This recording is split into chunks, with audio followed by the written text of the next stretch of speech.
जावेद साहब बहुत अच्छी बात कहते हैं कि अगर देश में औरतों की हालत समझनी है तो माँ देखो कि वहाँ पे माँ देवी तो नहीं है ना।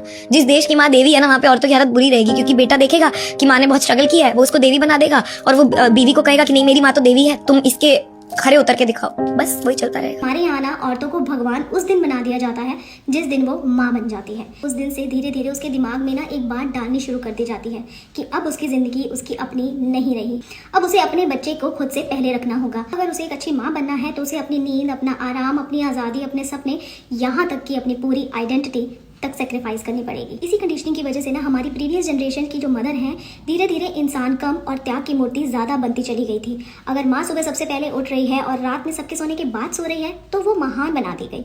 अगर वो बीमार होने के बाद में भी किचन में खड़ी होकर सबके लिए खाना बना रही है तो वो महान बना दी गई। अगर माँ ने कभी छुट्टी नहीं मांगी तो वो महान बना दी गई। अगर माँ बिना थके, बिना रुके सबके लिए काम कर रही है तो वो महान बना दी गई।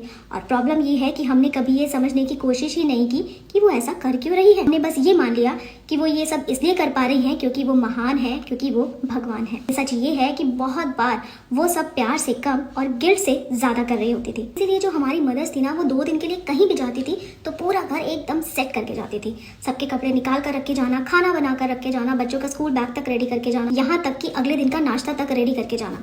क्यों? क्योंकि वो भगवान थी इसीलिए? नहीं, क्योंकि वो गिल्ट ट्रिप में जाने से बचना चाहती थी। उन्हें डर था कि अगर उनके ना होने से घर में किसी को भी थोड़ी सी भी दिक्कत हुई तो लोग क्या कहेंगे कि माँ होने के बावजूद तुम अपनी ड्यूटीज को ढंग से पूरा नहीं कर पाई। और धीरे धीरे यही गिल्ट उनकी पूरी पर्सनालिटी बन गया। इसलिए हमारी जो प्रीवियस जनरेशन की कितनी मदर्स ऐसी हैं जो कभी अपने फ्रेंड्स के साथ ट्रिप पर ही नहीं गई, उन्होंने अपने शहर से बाहर की दुनिया कभी देखी ही नहीं है। उन्होंने पूरी जिंदगी बस रिस्पॉन्सिबिलिटीज निभाते निभाते ही निकाल दी। और आपको पता है कि सबसे दुख की बात क्या है? उनके सेक्रीफाइस को कभी समझा नहीं गया, बल्कि उसको ग्लोरीफाई कर प्रेजेंट किया गया। उन्होंने कभी कंप्लेन नहीं किया, उन्होंने कभी हमसे छुट्टी नहीं मांगी, आजकल की लड़कियों जैसे कभी डिमांड ही नहीं की, क्योंकि उन्हें तो शुरू से यही सिखाया गया था कि माँ होना मतलब खुद को भूल जाना। और शायद यही रीज़न है कि आजकल की लड़कियां अपनी माँ जैसी ज़िंदगी नहीं चाहती, क्योंकि हमने ना अपनी माँ के साथ बैठकर बातें की हैं।